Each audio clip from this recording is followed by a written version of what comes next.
ആരാ ഇവിടെ കിടന്ന് ബഹളം ഉണ്ടാക്കണേ? രവി, ഇവിടെ നിനക്ക് മേളത്തെ ബെഡ്റൂം തന്നേലടാ, പിന്നെ എന്തിനാടാ എന്റെ ബെഡ്റൂം വന്ന് കിടക്കുന്നത്?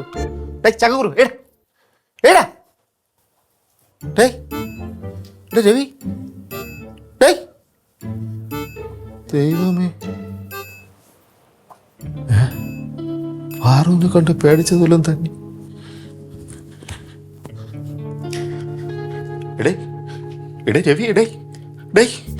രവി എഴുതാ രവി ഇടാ എഴുതിയടാ രവി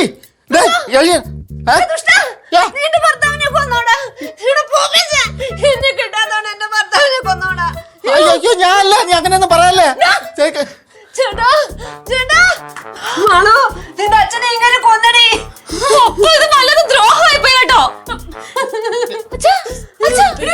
പെട്ടെന്ന് പോലീസിനെ വിളിക്ക്. വേണ്ട വേണ്ട, അച്ഛൻ അനങ്ങുണ്ട്.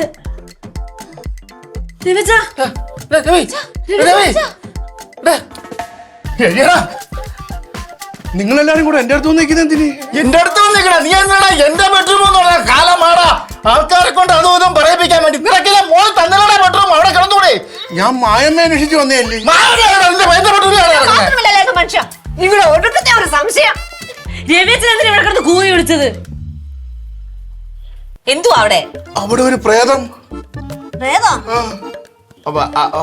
അത് പ്രേതം കൂവൊന്നുമല്ല.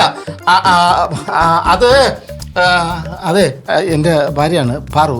നീ എൻ്റെ ഭാര്യ കണ്ടിട്ടില്ല പാറുവിനെ? ഞാൻ കാണിച്ചു തരാം. പിന്നെ